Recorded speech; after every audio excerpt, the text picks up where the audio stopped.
Okay. So the next topic economics la demographic trends in India. இது question area. அப்படியே question கேட்பாங்க. Demographic trend. So demographic trend அப்படின்னா இந்தியாவில் மக்கள் தொகை போக்குகள், அந்த ட்ரெண்ட் என்ன போக்குல இருக்கு. டெமோகிராஃபி இதோட ரூட் வேர்டு வந்து டெமோகிராஃபி. டெமோகிராஃபி அப்படின்னா மக்கள் தொகையை பத்தி படிக்கிறது, ஸ்டடி அபவுட் பாப்புலேஷன். மக்கள் தொகையை பத்தி படிக்கிறது டெமோகிராஃபி.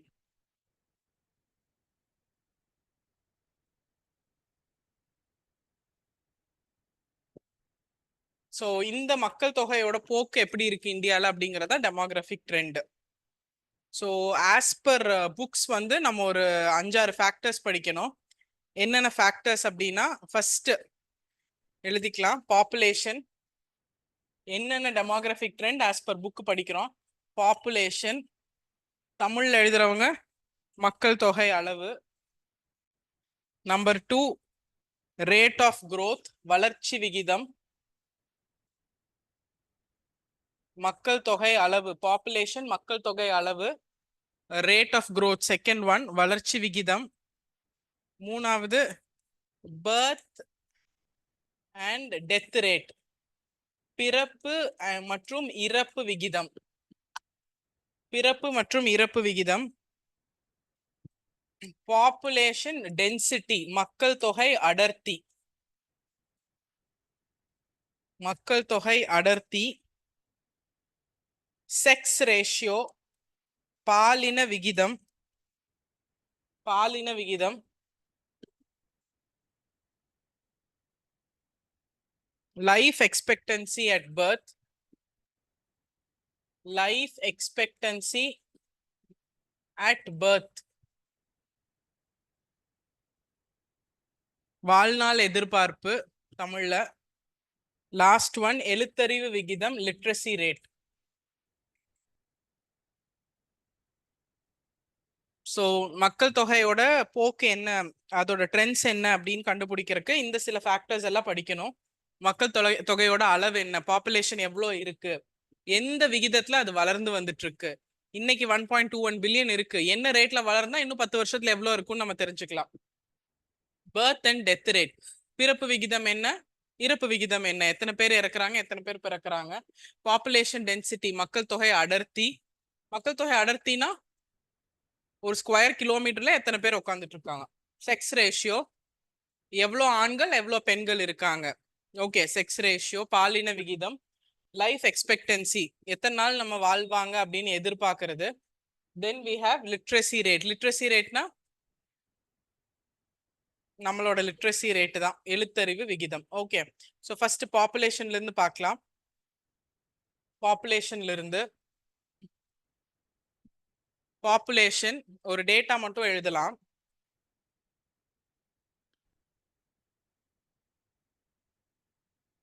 பாப்புலேஷன் 1901, 1911, 1921, 1931, 1941, 1951. ஸோ கிட்டத்தட்ட 1901ல இருந்து 51 வரைக்கும் ஒரு 50 வருஷம். இது பாப்புலேஷன் இன் crores, எத்தனை கோடிகள்ல மக்கள் தொகை இருந்துச்சு. ஆவரேஜ் ஆனுவல் growth, ஆவரேஜா சராசரியா ஆண்டுக்கு என்ன மக்கள் தொகை வளர்ச்சி இருந்துச்சு. ஓகே, growth ரேட், வளர்ச்சி விகிதம். ஓகே, ஸோ 1901ல நம்ம பாப்புலேஷன் 23.84 crores தான். இன்னைக்கு எவ்வளோங்க, 121 crores. 23, அப்ப கிட்டத்தட்ட 100 கோடி நம்ம ஜாஸ்தியா இருக்கோம். பயங்கரமா வேலை செஞ்சிருக்கோம். நெக்ஸ்ட், இதுக்கு ஆனுவல் growth ரேட் எழுதலாமா? எதை கம்பேர் பண்ணி growth ரேட் எழுதுறது, போன வருஷத்துக்கு முன்னாடி. ஸோ அதை விட்டுருங்க. செகண்ட் 1911ல 25.21 கோடி. வளர்ச்சி விகிதம் 0.56, அதுல இருந்து கொஞ்சம் கம்மியா இருக்கு, ஜாஸ்தியா இருக்கு, ஒரு 0.5% வளர்ச்சி விகிதம் இருந்திருக்கு. 1921ல 1921 இந்த வருஷம் முக்கியமான வருஷம் மக்கள் தொகை பொறுத்த வரைக்கும் 25.21 கோடியா இருந்தது. கிட்டத்தட்ட 10 வருஷத்துல கண்டிப்பா ஜாஸ்தியா இருக்கணும், இல்ல அதே அளவாது இருந்திருக்கணும், கரெக்டா? ஆனா 25.13 பயங்கரமான டிராப். 10 வருஷமா நிறைய பேர் இப்ப இறந்திருக்காங்கன்னு தானே அர்த்தம். கண்டிப்பா பிறந்திருப்பாங்க, பட் டெத் இருந்துகிட்டே இருந்திருக்கு. So this year negative growth rate இருந்த ஒரே வருஷம் இதுதான். 0.03% negative growth. 0.03% negative growth. 0.03% negative growth. Okay, புரிஞ்சிருச்சுங்களா?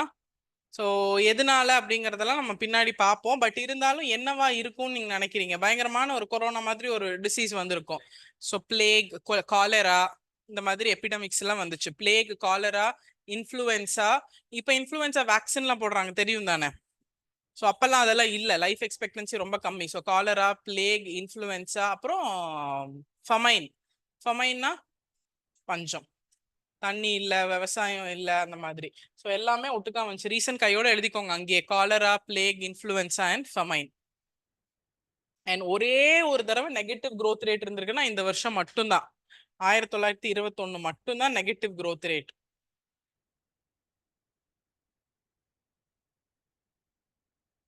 Next 31ல 27.90 கோடி, 27.90 crore 31ல. அப்புறம் 31.87 crore 36.11. அதுக்கப்புறம் கிராஜுவலா இன்க்ரீஸ் ஆக ஆரம்பிச்சிருச்சு. ஸோ growth ரேட் வந்து 1.04, 1.33, 1.25. ஸோ growth ரேட்டும் இன்க்ரீஸ் ஆகுது, பாப்புலேஷனும் இன்க்ரீஸ் ஆயிருக்கு. ஸோ இன்க்ரீஸே ஆயிட்டு வந்த பாப்புலேஷன் இங்க ஒரு பயங்கரமான ஒரு டிவைடு தானே, ஒரு பெரிய ப்ராப்ளம் நடந்த ஒரு வருஷம். ஸோ பயங்கரமான ஒரு டிவைட். அது எதனாலன்னா காலரா, பிளேக், இன்ஃப்ளூயன்சா எல்லாமே. எஸ், ஸோ பெரும் பிரிவினை ஆண்டு அப்படின்னு அந்த வருஷத்தை நம்ம இயர் ஆஃப் கிரேட் டிவைட், இல்லைன்னா பெரும் பிரிவினை ஆண்டு, இயர் ஆஃப் கிரேட் டிவைட். இந்த வருஷம் 1921 பெரும் பிரிவினை ஆண்டு, இல்லைன்னா இயர் ஆஃப் கிரேட் டிவைட். அப்படியே டிஎன்பிசி கொஸ்டினுங்க, இயர் ஆஃப் கிரேட் டிவைட் அப்படின்னு எந்த வருஷத்தை அழைக்கிறோம்? எந்த வருஷம் நெகட்டிவ் growth ரேட் இருந்துச்சு, எந்த வருஷம் ஏன் நெகட்டிவ் growth ரேட் இருந்துச்சு, என்ன வேணா கேட்கலாம். ஸோ பெரும் பிரிவினை ஆண்டு அப்படின்னு நம்ம சொல்றது 1921ல. Okay, clear? ஃபர்ஸ்ட் 50 வருஷம் ஓகேவா? டன். அடுத்தது 1961, 51 அங்க எழுதியிருக்கோம்ல. ஓகே, 61, 71, 81, 91, 2001, 2011. அதுக்கப்புறம் சென்சஸ் எடுத்திருக்காங்களா? இன்னும் எடுக்கல, கோவிட்னால எடுக்கல. ஸோ 1961ல population in crores 43.92, growth rate 1.96%. 71ல 54. இது எல்லாமே ஞாபகம் வச்சுக்குமானா வேண்டாம், பட் அதுக்கப்புறம் இன்க்ரீஸ் ஆகிட்டே போச்சுங்கிறது ஞாபகம் வச்சுக்கணும்.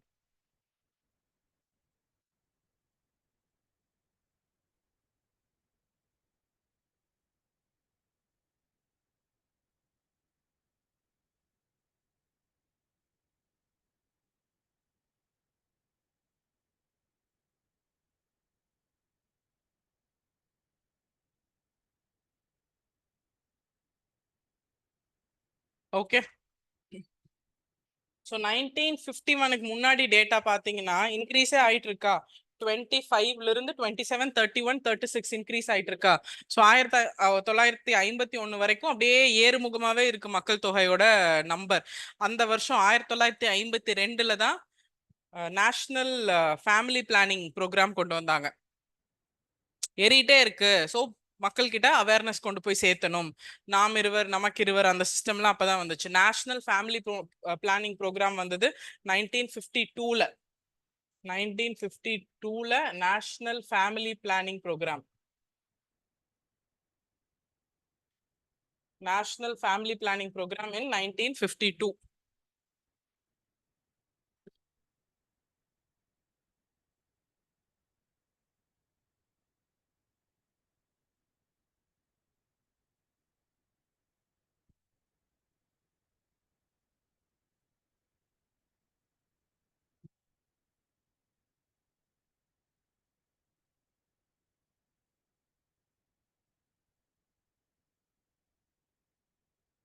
எஸ்.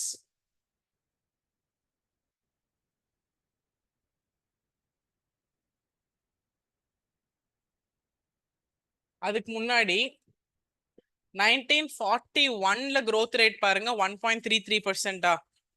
எஸ். 1951ல growth rate கம்மி ஆயிருக்கா கம்மி. சோ அது வந்து ஒரு பெரிய பிரிவினை இல்ல, ஒரு சிறு பிரிவினை கொண்டு வந்திருக்கா. 1921 பெரிய பிரிவினைன்னு சொல்றோம் ஏன்னா பயங்கரமா அடி வாங்கணும். அது இயர் ஆஃப் கிரேட் டிவைட். இது growth rate மட்டும் கொஞ்சம் ஸ்லைட்டா ரெடியூஸ் ஆனதுனால year of small divide. Year of small divide, சிறு பிளவு ஆண்டு. ஓகே, ஏன் அப்படின்னு புரிஞ்சு எழுதுறதுக்கு தான் இந்த டேட்டா. இந்த டேட்டாவை ஞாபகம் வச்சுக்குமா அவசியம் இல்லை, பட் ஏன் புரிஞ்சாதான் ஞாபகம் வச்சுக்க முடியும். ஸோ 1921ல காலரா, பிளேக், இன்ஃப்ளூயன்சா, ஃபமைன்லாம் வந்ததுனால 25.21 இருந்து 25.13 குறைஞ்சிச்சு 10 வருஷம் கழிச்சு. இம்ப்ரூவ்மெண்ட் இல்ல, இன்க்ரீஸும் இல்ல, டிக்ரீஸ் ஆயிருக்கு. So year of great divide, பெரிய பிரிவாண்டு. இது வந்து growth ரேட் மட்டும் கொஞ்சம் ஸ்லைடா ஷ்ரிங்க் ஆயிருக்கனால இயர் ஆஃப் ஸ்மால் டிவைடு. எந்த வருஷம்? 1951. ஸோ 21க்கு ஒன்று இருக்கு, 51க்கு ஒன்று இருக்கு. இது இயர் ஆஃப் கிரேட் டிவைடு, இது ஸ்மால் டிவைடு, சிறு பிளவு ஆண்டு. நெக்ஸ்ட் 1961ல பாருங்க. 1951ல பாப்புலேஷன் எவ்வளோ? 36ல இருக்கு. கரெக்டா? 36 கோடியில இருந்து 1961ல, அதுக்கு முன்னாடி எல்லாம் ஸ்லைட்டா இன்க்ரீஸ் ஆயிட்டு இருக்கு. 27, 31, 36. இங்க 36ல இருந்து 43 அப்படியே பயங்கரமா பெருசா இருக்கா. சோ இந்த வருஷம் year of population explosion. Year of population explosion, தமிழ்ல மக்கள் தொகை வெடிப்பு ஆண்டு. மக்கள் தொகை வெடிப்பு ஆண்டு. நிறைய இன்க்ரீஸ் ஆயிருக்கு. இயர் ஆஃப் பாப்புலேஷன் எக்ஸ்ப்ளோஷன், மக்கள் தொகை வெடிப்பு ஆண்டு.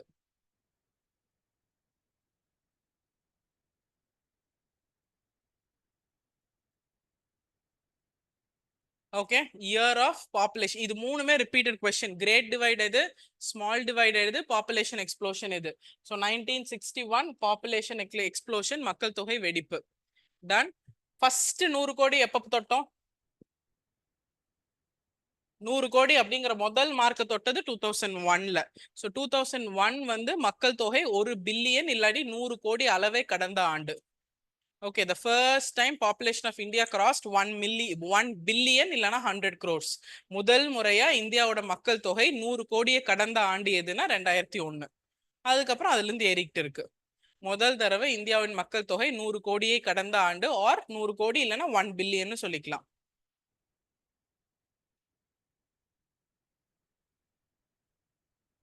ஓகே, 2011 சென்சஸ்ல 121 crore இல்லைன்னா 1.21 பில்லியன். இதுல என்ன இன்னொரு பிரச்சனைனா, இந்த 2011 சென்சஸ்ல தான் யூத் பாப்புலேஷன் ஜாஸ்தின்னு இப்ப கண்டுபிடிச்சிருக்காங்க. நம்ம எழுந்தோம்ல டெமோகிராபிக் டிரான்சிஷன் இருக்கிற ஏரியா, டிவிடெண்ட் ஜாஸ்தியா இருக்க இடம். ஸோ யூத் பாப்புலேஷன் ஜாஸ்தி அப்படின்னு கண்டுபிடிச்ச வருஷம் 2011. இந்தியாவில் மக்கள் தொகை கணக்கெடுக்கின்படி இளைஞர்களின் மக்கட்தொகை, மக்கட்தொகை இது தமிழ்ல மக்கட்தொகை ஜாஸ்தி அப்படின்னு கண்டுபிடிச்சதுனால டெமோகிராபிக் டிரான்சிஷன் இயர், இங்கிலீஷ்ல டெமோகிராபிக், தமிழ்ல சொல்றேன், இங்கிலீஷ்ல டெமோகிராபிக் டிரான்சிஷன் இயர்.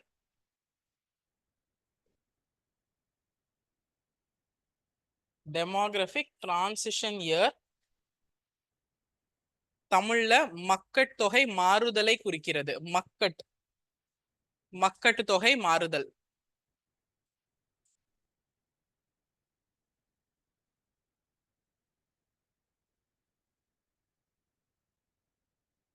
இது அப்படியே கொஸ்டினுங்க, previous year question. 1921 year of great divide, 1951 year of small divide, 1961 population explosion, மக்கள் தொகை வெடிப்பு, அது பெரிய பிளவு, சிறிய பிளவு. 2001 100 கோடியை கடந்தது. 2011 மக்கள் தொகை ஜாஸ்தியா இருக்கு, அந்த demographic transition year. Okay, so இது பாப்புலேஷன். அடுத்தது birth rate and death rate. Birth rate, death rate. So எழுதிக்கோங்க.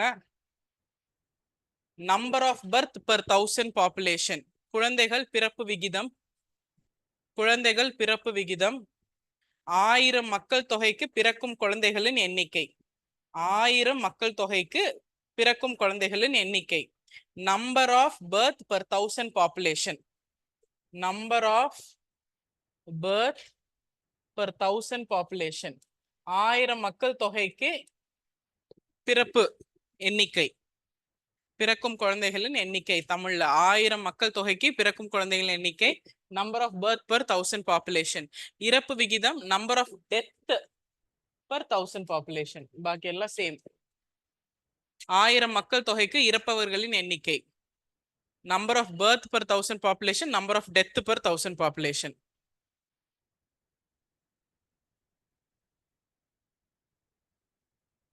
ஸோ 1951, 2001, 2011 இந்த 3 டேட்டா மட்டும் கம்பேர் பண்ணோம்னா 1951ல 1000 பேருக்கு 39 பேர் பிறந்தாங்க. 39.9.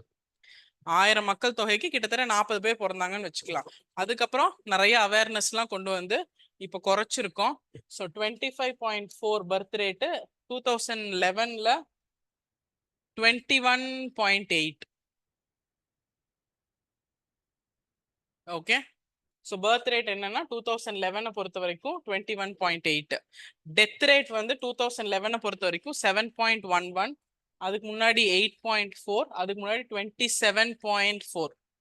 அப்ப டெத் ரேட்டும் ஜாஸ்தி இல்ல, தேவையான மருந்துகள் இல்ல. எஸ், டெத் ரேட்டும் ஜாஸ்தி, அப்ப லைஃப் எக்ஸ்பெக்டன்சி கம்மி. இப்போ பர்த் ரேட்டும் குறைச்சிருக்கோம், டெத் ரேட்டும் குறைச்சிருக்கோம். ஸோ கடைசியா எவ்வளவு பர்த் ரேட்னா 21.8, இது 7.11. ஸோ 1000 பேத்துக்கு 7 பேர் தான் சாகுறாங்க, 1000 பேத்துக்கு 21 பேர் பிறக்கிறாங்க. பர்த் ரேட்டை இன்னும் குறைக்கணும், டெத் ரேட்டை இன்னும் குறைக்கணும். Yes, okay. Next write down birth rate death rate கீழே லோவஸ்ட் பர்த் ரேட் இருக்கிறதுலயே கம்மியான இறப்பு விகிதம் இருக்கிறது கேரளா. டைரக்ட் கொஸ்டின், சீக்கிரம் எழுதுங்க அப்படியே ஃபேக்ட் எல்லாமே. கேரளா இருக்கிறதே லோவஸ்ட் பர்த் ரேட், இருக்கிறதுலயே கம்மியான பிறப்பு விகிதம் 14.7. ஸோ இந்தியாவோட ஆவரேஜ் எவ்வளோ? 1000 பேத்துக்கு எத்தனை பேர் பிறக்கிறாங்க? எத்தனை பேர் பிறக்கிறாங்க 1000 பேத்துக்கு? 21.8. பட் கேரளால 14 தான். இருக்கிறதுலே ஜாஸ்தி எதுங்க? ஹையஸ்ட் பர்த் ரேட் இந்தியால ஆவரேஜோட ஜாஸ்தி 29.5ஓட யூபி. உத்தரப்பிரதேஷ் தான் 29.5 ஹையஸ்ட். இதெல்லாம் எந்த சென்சஸ் பேஸ் பண்ணி? 2011. Death rate, highest death rate, lowest death rate இந்தியால. Lowest death rate West Bengal 6.3. and Orissa highest death rate 9.2. இந்தியாவோட ஆவரேஜ் 7.11. 7.11ஓட ஜாஸ்தியா இருக்கிறது ஒரிசா, கம்மியா இருக்கிறது வெஸ்ட் பெங்கால். இதெல்லாம் டைரக்ட் கொஸ்டின். எந்த ஸ்டேட்டோட டெத் ரேட் கம்மி ஜாஸ்தி அதெல்லாம்.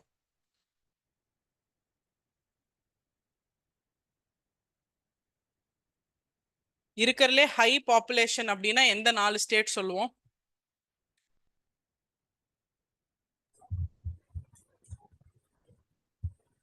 இதான் ஷார்ட் ஃபார்ம், பிமாரு. எஸ், பீகார், மத்திய பிரதேஷ், ராஜஸ்தான், யூபி. பீகார், மத்திய பிரதேஷ், மத்திய MA, ராஜஸ்தான், யூபி, பீகார். இது 4 தான் பாப்புலேஷன் ஹையா இருக்கிறது.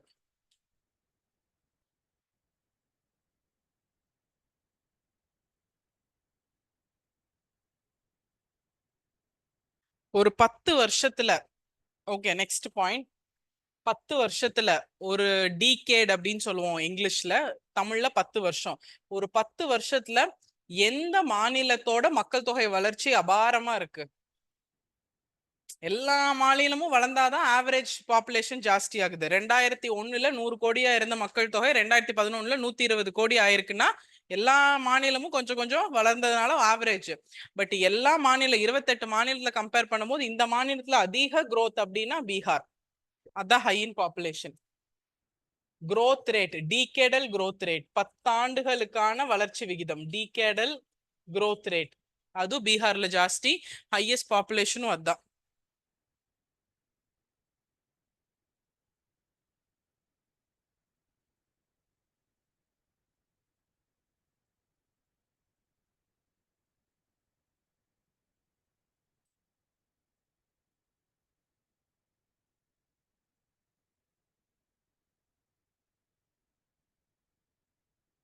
S, understood. Next, density of population, மக்கள் தொகை அடர்த்தி.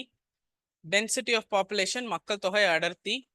Average number of person residing per square kilometre. ஒரு ஸ்கொயர் கிலோமீட்டருக்கு எவ்வளோ பர்சன்? ஃபர்ஸ்ட் இங்கிலீஷ்ல எழுதிக்கோங்க, அப்புறம் தமிழ்ல சொல்றேன். Average number of person per square kilometre. Average number of person per square kilometer. Density of population.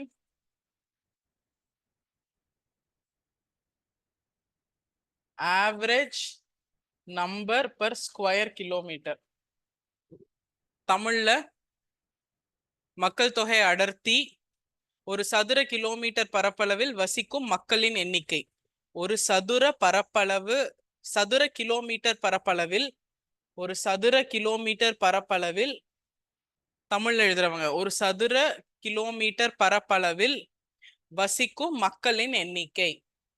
ஒரு சதுர கிலோமீட்டர் பரப்பளவில் வசிக்கும் மக்களின் எண்ணிக்கை. ஒரு சதுர கிலோமீட்டர் பரப்பளவில் மக்களின் எண்ணிக்கை. இப்ப என்ன பிரச்சனைனா, இது லேண்டு. Okay done. இதுதான் மொத்த இந்தியா. இந்தியா 1901லயும் ஒண்ணுதான், 2020லயும் ஒண்ணுதான், 2031லயும் ஒண்ணுதான். லேண்ட் அப்படியே தான் இருக்கும், மக்கள் மட்டும்தான் ஜாஸ்தி ஆயிட்டே இருக்காங்க. கரெக்டா? இங்க 10 பேர் இருந்தாங்க, அப்புறம் 100 பேர் ஆனாங்க, 1 கோடி பேர் ஆனாங்க, 1 கோடி 120 கோடி ஆனாங்க, 100 கோடி ஆனாங்க. ஸோ இது வந்து மேன் லேண்ட் ரேஷியோ. லேண்டுக்கும் மேனுக்கும் இருக்கிற ratio. Land constant, man changes. எது மாறும் எது மாறாதுங்கிறது question. Man land, land man ratio or man land ratio. மனிதன் நிலம் ரெண்டுக்குமான ஒப்பீடு, ரேஷியோ. எது உயரும் எது கான்ஸ்டன்ட்? நிலம் வந்து constant, land constant, man land ratio. So 1951ல ஒரு ஸ்கொயர் கிலோமீட்டர்ல 117 பேர் தான் இருந்தாங்க இந்தியாவில். 1951ல ஒரு ஸ்கொயர் கிலோமீட்டருக்கு எத்தனை பேர் இருந்தாங்கன்னா 117. 2001ல 325, 2011ல 382. ஸோ ஒரு ஸ்கொயர் கிலோமீட்டருக்கு, ஒரு ஸ்கொயர் கிலோமீட்டர் பரப்பளவுல 117 பேர்ல இருந்து இன்னைக்கு 382 பேர் வரைக்கும் வசிக்கிறாங்க. ஆனா அந்த ஸ்கொயர் கிலோமீட்டருங்கிறது கான்ஸ்டன்ட், மொத்த லேண்ட் கான்ஸ்டன்டா தான் இருக்கும், மக்கள் மட்டும்தான் ஜாஸ்தி ஆயிட்டு இருக்காங்க. அப்ப என்ன ஆயிடுச்சு? லேண்ட் மேல போற ப்ரெஷர் மட்டும் ஜாஸ்தி ஆகுது. கரெக்டா? இங்க 100 பேர் நிக்கலாம், 500 பேர் இங்க நின்னா பிளாக் ஹோல் ட்ராஜடி. என்னது அது? சஃபகேஷன். யார் பண்ணா? சிராஜுத்தௌலா. எதுக்கு பண்ணாரு? பிரிட்டிஷ் எதுக்கு பண்ணாரு? கல்கட்டா போர்ட்டிஃபிகேஷனுக்காக. Yes. So land pressure done. So density ஹையா இருக்கிறது கேரளா, வெஸ்ட் பெங்கால், பீகார், யூபி. எழுதுங்க. இந்தியாவோட ஆவரேஜ் டென்சிட்டி ஜாஸ்தியா இருக்கிறது எந்தெந்த ஸ்டேட்ஸ்லனா? கேரளா, வெஸ்ட் பெங்கால், பீகார், யூபி. ஆனா ஹையஸ்ட் பீகார் தான், பாப்புலேஷனும் ஜாஸ்தி. பீகார் தான் இருக்கிறதுலே மோஸ்ட் ஹையஸ்ட் டென்சிட்டி. 1102 பேர் இருக்காங்க ஒரு ஸ்கொயர் கிலோமீட்டர்ல. தினம் பிளாக் ஹோல் ட்ராஜடி தான். ஆவரேஜ் 382. ஆனா பீகார்ல ஒரு சதுர கிலோமீட்டர்ல 1102 பேர் இருக்காங்க. யூபிஎஸ்சி படிக்கிறவங்க எல்லாம் ஃபர்ஸ்ட் பீகார் கேடர்ல மட்டும் ஐஏஎஸ் ஆயிடக்கூடாதுன்னு நினைப்பாங்க. ஆனா அப்படி நினைக்கிறவனுக்கு எல்லாம் பீகார் கேடர் தான் வரும். அது வந்து ஒரு என்ன சொல்றது, ஒரு சாங்கியம் மாதிரி. படிக்க ஆரம்பிக்கும் போது அப்படி நினைப்பாங்க. ஆனா எனக்கு தெரிஞ்சு ஒரு 2-3 பேர் பீகார் மட்டும் போவே மாட்டேன்னு நினைச்சாங்க. ஆனா அவங்களுக்கு பீகார் கேடர் தான் போஸ்டிங் கிடைச்சது. எஸ். ஸோ எல்லாமே கம்மியா இருக்கும்ல, லிட்ரஸி ரேட் எல்லாமே கம்மியா இருக்கு. அவ்வளவு மக்கள் என்ன பண்ண முடியும்? அண்ட் இருக்கிறதுலே low density AP, Arunachal Pradesh. வெறும் 17 பேர் தான். அருணாச்சல் பிரதேஷ் போயிடலாம், பேசாம 17 பேர் தான் இருக்காங்க. வெறும் 17 பேர். So lowest Arunachal Pradesh.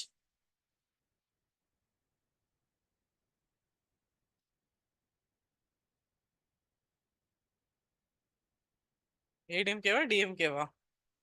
ஏடிஎம்கேன்னு நினைக்கிறேன். எஸ். நானும் யாராவது வருவாங்க கேண்டிடேட்னு பாக்குறேன், யாரும் வர மாட்டேங்கிறாங்க. எஸ். உங்க ஏரியால யாராவது வந்தாங்களா? ஒன்னும் தேர்தல் திருவிழா சூடு பிடிக்கவே மாட்டேங்குது. வந்துட்டாங்களா? யார் வந்தா? அண்ணாமலை வந்தாரா? அண்ணாமலை இங்கேயும் வந்துட்டு போனாரு. அந்த நம்மன் எண்மண் எண் மக்களா இல்ல நம்மன் நம் மக்களா?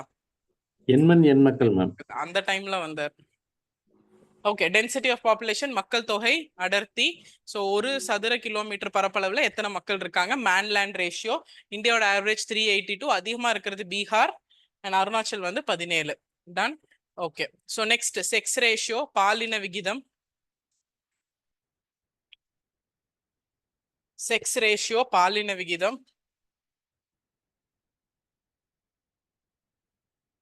1000 மேல்ஸுக்கு how many females? 1000 ஆண்களுக்கு எத்தனை பெண்கள் இருக்காங்க?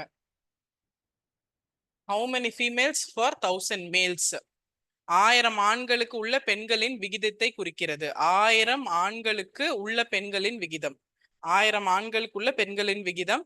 It refers to number of females per 1000 male. Number of female per 1000 male. 1000 ஆண்களுக்கு பெண்களின் விகிதத்தை குறிக்கிறது.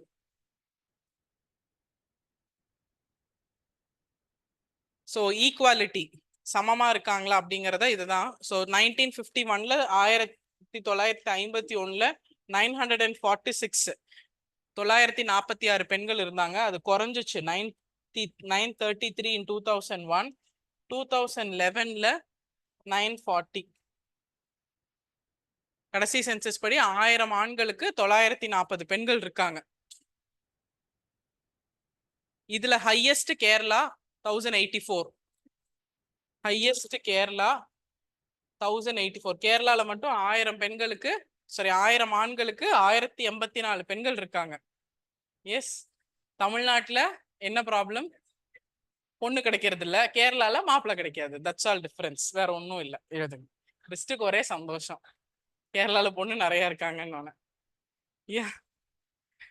லோவஸ்ட் வந்து ஹரியானா 877. வெறும் 887 பெண்கள் தான் இருக்காங்க.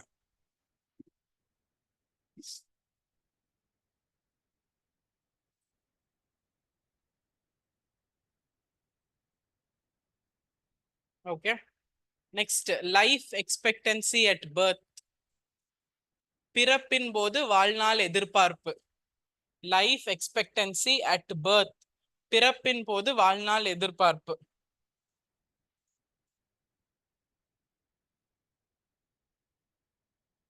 அட் பர்த், பிறப்பின் போது வாழ்நாள் எதிர்பார்ப்பு. எல்லாம் எவ்வளவு வருஷம் எதிர்பார்க்குறீங்க சொல்லுங்க. ஆவரேஜா எத்தனை வருஷம் வாழணும்? 67ஆ? லக்கி நம்பரா? 70. 100லாம் யாருக்கும் வேண்டாமா? ஓகே, ஆக்சுவலா இதுல மேலுக்கு தனியா ஃபீமேலுக்கு தனியா போடணும். மீன் எக்ஸ்பெக்டேஷன் ஆஃப் லைஃப் பர்த். ஆனா இது வந்து உயர்ந்துகிட்டே தான் வருது. முதல்ல கம்மியால உயர்ந்துகிட்டே தான் வருது. So write down 1951ல male female overall அப்படி எழுதிக்கலாம். 1951ல வெறும் 32.5 வருஷம் தான் இருந்திருக்காங்க. யோசிச்சு பார்த்துக்கோங்க. 40 வருஷம் இருந்தாலே பெரிய விஷயம். அவ்வளோ பிரச்சனைகள் இருந்துச்சு. எஸ், 1951 ஃபீமேல் வந்து 31.7, ஓவரால் 32.1. 2001ல 61.6, 63.3, 62.5. 2011ல 62.6, 64.2, ஆவரேஜ் 63.5. இது ஒண்ணுல மட்டும்தான் எப்பவுமே ஃபீமேலோட லைஃப் எக்ஸ்பெக்டன்சி ஜாஸ்தி. ஃபீமேலோட நம்பர் எப்பவுமே ஜாஸ்தி, அதிக வாழ்றது அப்படிங்கிறது இதுதான். பிகாஸ் எதனால? எக்ஸ்போஷர் கம்மிங். எக்ஸ்போஷர் கம்மிங்கிறதுனாலயா? அப்படியும் சொல்லலாம். But medically women is more capable of பவர்ஃபுல்லுங்கிறத தாண்டி ஒரு நார்மலா மென்னுக்கு தலைவலி வந்தாலே செத்து போயிடலாம்னு நினைப்பாங்க. ஆரோ ஒரு விமன் ஆவரேஜா 2-3 டெலிவரி ஈஸியா பாத்துருவாங்க. அதான் difference. Physical capacity to hold is more. Okay, எதையும் தாங்கும் சக்தி. எதையும் தாங்கும் சக்தி. ஆக்சுவலா 1901ல வெறும் 11 வயசு தான் இருந்துச்சுங்க. இப்ப அதுக்கு நம்ம கம்பேர் பண்ணும்போது நம்ம we have come way forward. 11 வருஷம் வாழ்ந்தாலே 1901ல எல்லாம் பெரிய விஷயம். எஸ், ஆனா நம்ம என்ன சொல்றோம்னா அந்த காலத்து ஆளுங்க தான் நல்லா வாழ்றாங்க அப்படின்னு சொல்றோம். அது because of their physical hard work. இருந்த பிரச்சனைகள் ஜாஸ்தி, காலரா, பிளேக், ஊசி.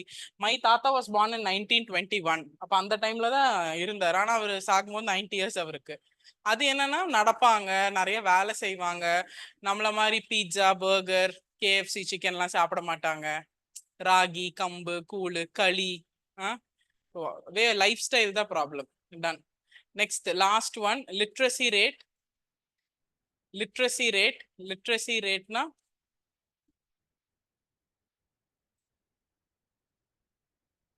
literacy rate, number of literates எத்தனை பேர் மொத்த மக்கள் தொகையில எழுத்தறிவு பெற்றவர்கள் எத்தனை?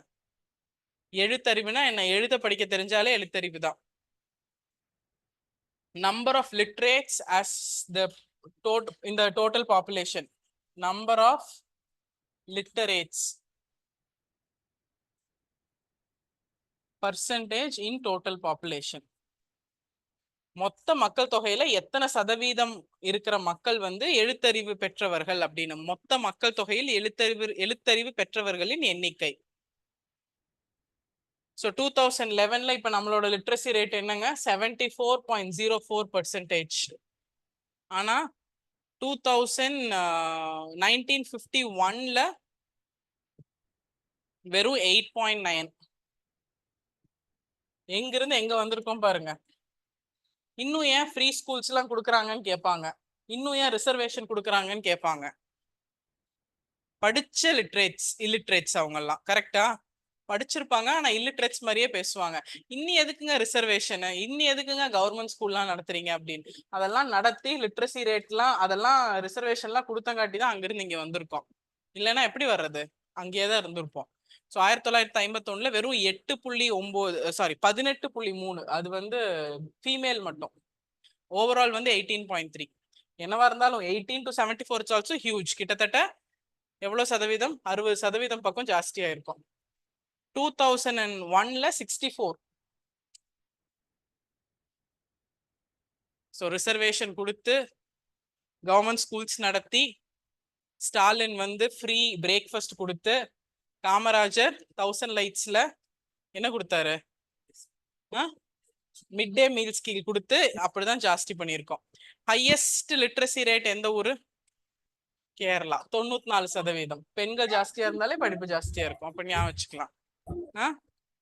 94% Kerala. Highest literacy rate Kerala 94%. இருக்கிறதுலே கம்மி பாப்புலேஷன் டென்சிட்டி கம்மி பீகார் 61.8. இன்னும் அவங்க 2011க்கே வரல, 2001க்கே வரல. அதுக்கப்புறம் அவங்க கிட்டத்தட்ட இப்ப எத்தனை வருஷம் பின்தங்கி இருக்காங்க? 12-13 வருஷம் பின்தங்கி இருக்காங்க. இதை வச்சுதான் நம்ம இவ்வளவு வருஷம் பின்தங்கி இருக்காங்கன்னே சொல்றோம். புரியுதுங்களா? எல்லாமே ஸ்டாட்டிஸ்டிக்ஸ் தான். ஓகே, இதோட நேச்சர் ஆஃப் இந்தியன் எக்கானமி முடிஞ்சிருச்சு. நேச்சர் ஆஃப் இந்தியன் எக்கானமிக்கு உங்க புக்கு படி ஒரு 77 பேஜ் இருக்கும். அது ஒரு தடவை ரீட் பண்ணி பாத்துருங்க. அதுல நேச்சுரல் ரிசோர்சஸ் அப்புறம் ஏதாவது திங்கர்ஸ் என்னென்ன சொல்றாங்க அப்படின்னு இருக்கும். அது ஒரு தடவை ரீட் பண்ணிக்கலாம். எக்ஸாம் பாயிண்ட் ஆஃப் வியூல நாட் வெரி இம்பார்ட்டன்ட். ஏதாவது கொஸ்டின் கேட்டா அது ஒரு தடவை ரீட் பண்ணீங்கன்னா யார் என்ன சொன்னா அப்படிங்கிறது தெரியும். பட் அது தேவைங்கும் போது we will add. Done. So nature of Indian economy முடிஞ்சிருச்சு. ஃப்ரைடே நாளைக்கு ஒரு நாள் ஃபுல்லா படிக்கிறதுக்கு. Friday evening test. Nature of Indian economy Friday test. நாளைக்கு டெஸ்ட்டுக்கு பதிலாக ஃபர்ஸ்ட் டெஸ்ட்டுங்கிறதுனால இன்னும் ஒரு நாள் தள்ளி. ஃப்ரைடே அடுத்த எக்கனாமிக்ஸ் கிளாஸ் இருக்கு. Finance commission, planning commission, 5-year plan. Finance commission இல்ல, அது polity, article 280. Planning commission, Niti Aayog, 5-year plans. அந்த டாபிக் ஃப்ரைடே முடிச்சிருவோம். டன். ஸோ இந்த டாபிக் படிச்சிருங்க, கையோட படிச்சிருங்க. அந்த 77 பேஜ் ஒரு தடவை ரீட் பண்ணிருங்க. எல்லாமே கவர் பண்ணியிருக்கோம். இதை தரோவா பார்த்துட்டு அது ஒரு தடவை படிச்சீங்கன்னா புரிஞ்சிடும். டன். ஸோ அதுக்கப்புறம் அந்த ஒரு டாபிக்ல ஃபர்ஸ்ட் டாபிக் முடிஞ்சிருச்சுல்ல, 5-year plan model, planning commission and Niti Aayog. So ஃப்ரைடேயோட அந்த ஃபர்ஸ்ட் சப் டிவிஷன் முடிஞ்சிடும். அதுக்கப்புறம் தான் இழுக்கும், செகண்டும் தேர்டும் தான் போகும் போய்கிட்டே இருக்கும். Okay, so no problem. 1 by 1 தான். ஸோ குரூப் 1 டார்கெட் பண்ணி படிக்கிறவங்க எல்லாம் ரொம்ப தெளிவா படிக்கணும். இவ்வளோ டீடைல்டா நம்ம எக்கனாமிக்ஸ் பாக்குறோம். ஸோ இன்னும் டீடைல்டா நீங்க தெளிவா படிச்சுக்கிட்டீங்கன்னா இப்பப்ப அண்ணானே படிச்சு வச்சிட்டீங்கன்னா ரிவைஸ் பண்ணிட்டு போய்கிட்டே இருக்கலாம். ஒரு தடவை தான் படிக்க போறோம் இந்த 90 நாள். படிச்சோம்னா குரூப் 1 கிளியர் பண்ணிடலாம், ப்ரிலிம்ஸ் கிளியர் பண்ணிடலாம். ஓகே, ஸோ படிங்க, அப்பப்போ டல் ஆனாலும் மறுபடியும் டயர்ட் ஆகாம படிங்க. ஒரே ஒரு பூஸ்ட் தான், குரூப் 1 கண்டிப்பா கிளியர் பண்ணிடுவோம். ஏதாவது ஒரு வேலையை மிஸ் பண்ணாலும் பின்னாடியே குரூப் 2 இருக்கு. ஸோ நம்ம ஒன்றும் சும்மா படிக்கிறது கிடையாது. 90 போஸ்ட் மட்டும் நம்பி படிக்கிறோம், வரலன்னா என்ன பண்றது, லைஃப் எங்கன்னு ஸ்டார்ட் பண்றது அப்படிங்கறதெல்லாம் கிடையாது. பின்னாடியே குரூப் 2 வருது. குறைஞ்சது 1000 வேகன்சி வரும்ல, குறைஞ்சது 1000 வேகன்சி வரும், ஜாஸ்தி தான் ஆகும், 1500 2000 வேகன்சிஸ் வரும். பட் கண்டிப்பா குரூப் 1, பட் நிச்சயமா குரூப் 2. ரெண்டு கான்செப்ட் இருக்கு. இந்த ஆப்பர்ச்சுனிட்டியை மிஸ் பண்ணிட்டோம்னா இனி ஏதாவது ஒரு எக்ஸாம் வரும், அதுக்கு ஒரு வருஷம் படிக்கணும். அது போச்சுன்னா அடுத்த எக்ஸாம் வரக்கு ஒரு வருஷம். ஸோ அந்த பிரச்சனை எல்லாம் இல்லை. இந்த 90 டேஸ் நீங்க என்ன இன்வெஸ்ட் பண்றீங்களோ அதுக்கான ரிட்டர்ன்ஸ் கண்டிப்பா இந்த வருஷம் எடுத்துடலாம். இந்த 90 டேஸ் உங்க இன்வெஸ்ட்மெண்ட் பலமா இருந்துச்சுன்னா it's like the best time of stock market மாதிரி. இந்த தடவை போட்டீங்கன்னா டபுள் ட்ரிபிள் 30% 40% ஹைக் பார்க்கலாம்னு சொல்லுவாங்க. அந்த டைம்ல போட்டா மட்டும் அதே காசை அடுத்த வருஷம் கொண்டு போய் போட்டா 2% 3% ஏறும். சரி, நாளைக்கு 5ன்னு ஏறலாம்னு நினைச்சா மைனஸ்ல போயிடும். இது is the best time of ஸ்டாக்குங்கிற மாதிரி இது is the best time of an aspirant frame. இந்த ஃப்ரேம் பீரியட் நம்ம இன்னொரு தடவை ஒரு ஆஸ்பிரண்ட் லைஃப்ல வராது. ஃபுல் ஃபோக்கஸ் பண்ணி குரூப் 1 படிங்க, கண்டிப்பா குரூப் 1 கிளியர் பண்ணிடலாம். அப்படியே ஏதாவது ஒரு பிரச்சனை அப்படின்னா கூட குரூப் 2 கண்டிப்பா கிளியர் பண்ணிடலாம். So getting into one job is very important at this point. உங்க கோல் என்னன்னு மைக்ரோ எக்கனாமிக்ஸ் மாதிரி நீங்க டிசைட் பண்ணிக்கோங்க, group 1 group 2.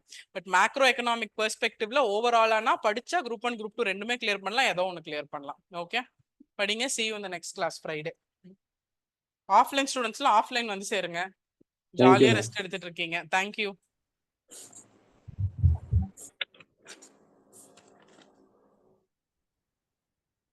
Thank you, ma'am. Thank you ma'am. Thank you. Thank you, ma'am. Thank you, ma'am.